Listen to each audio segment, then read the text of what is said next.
Hi, I'm Michael from Catolas, and in this video, I want to help you with boundary violations. So I'm going to be going into what a boundary is, why do these violations, why do people overstep the line, cross the mark, and most importantly, what you can do about it. So you can watch this video and use the material in it in a couple of different ways. Firstly, it can be for yourself. You might think, yeah, there's something going on here, and I need to know what I can do about it.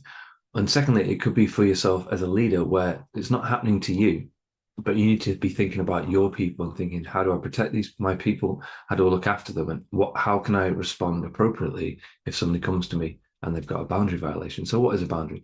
It's a dividing line. It's very simple. There's a line between, imagine my window, there's a boundary, yeah. Inside, then there's a window, and there's outside. You could have it on a property, and you see these violations where people say, that is my property. People say no, and they look at the blueprints. So it's a very clear dividing line. So if you've got a sports pitch, if is it in, is it out, there needs to be a line that shows the boundary.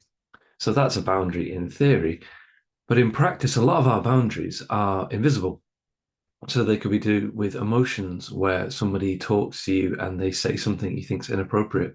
And you think, that's overstepped the mark there, but how's that person to know? Because we don't have, signs that say these are my boundaries, this is, what's important, and this is the line you cannot cross. There can be conversational boundaries, there can be time boundaries, there can be money boundaries. There's lots of different boundaries, and it's all about where you feel comfortable and safe and where that is, and the dividing line, and where you don't.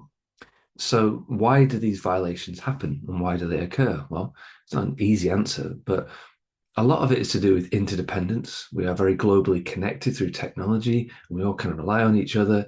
And some things, maybe it used to be like you work and then you go home. Well, that boundary's changed, hasn't it? Because people could be on their phone or they can be on a laptop, and the children are like, well, they're just playing on the phone, but actually you're working. Yeah. Also, another reason why boundary violations can occur and can be crossed is because we don't clearly state what they are.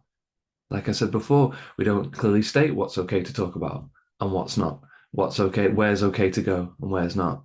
How it's okay to make a person feel and not. So a lot of them are invisible and a lot of them are not talked about or enforced necessarily adequately.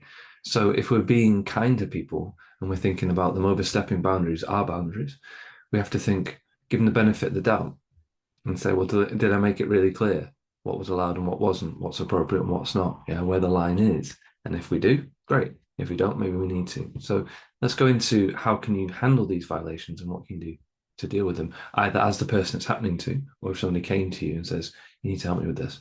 So firstly, like I've just said, you've got to be very clear. Number one is you've got to be very clear where the boundaries are.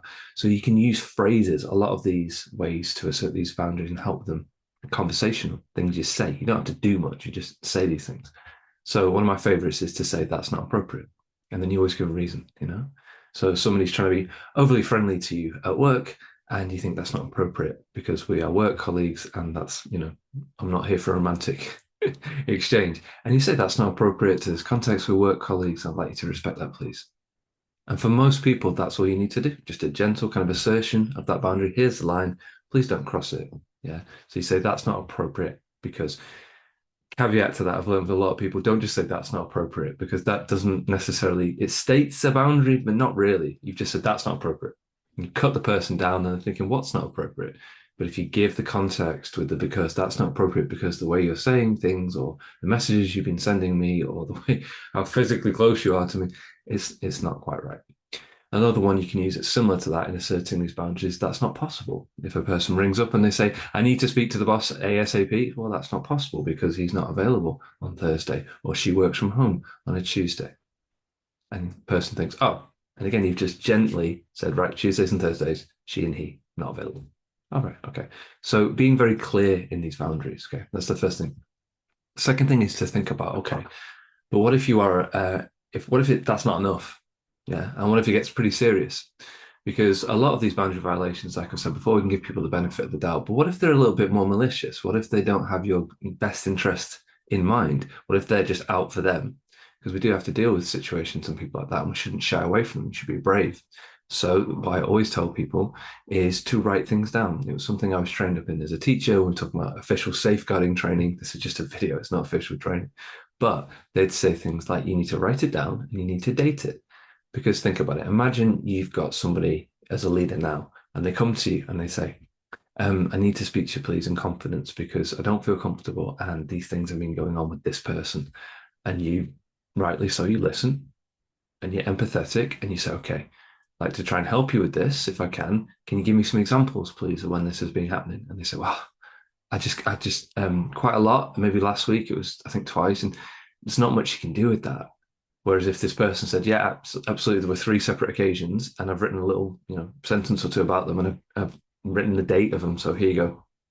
You can receive that and go, this is really helpful. Thank you very much, because you've got some clear evidence, really, signed dates. You could either pass it on to HR, or they have sometimes what's called a designated safeguard lead, or it might be you in charge. Point is, if the person has written examples down and dated them, yeah, that's a lot more helpful for you to be able to handle rather than saying, well, it's just lots of different times. It's been going on for quite a while. That you can't really do a lot with that. Equally, if you're the person that something could be happening to, make a note of it and date it.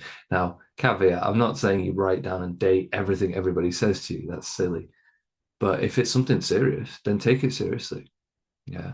I've had an occasion like this and I took it really seriously. And I did exactly that. And the person said, thank you very much. You've done the right thing. I'll pass it up the chain now. You can relax. Great. That's fantastic. Okay. And then the third one I thought is a nice one that can be helpful for conversations because a lot of these boundary violations, they occur in conversations, be that WhatsApp groups, be that in email chains, be that face to face, you're at a work event after hours, something like that. And it also can help with workload. So the word no, right? A big way to assert a boundary is to say no, but again, give a because it depends who you are.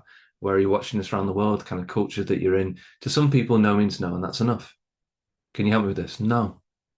But to other people, they might interpret that no as, well, she's not very open-minded or he's not very helpful. But again, like I said about the it's not appropriate and that's not because, use a because.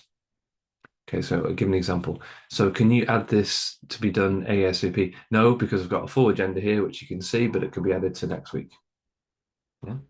Or somebody might say, is it possible to speak to this person straight away? No, because they're booked up for this amount of time. But you can speak to me if you want. Right. Always give a because.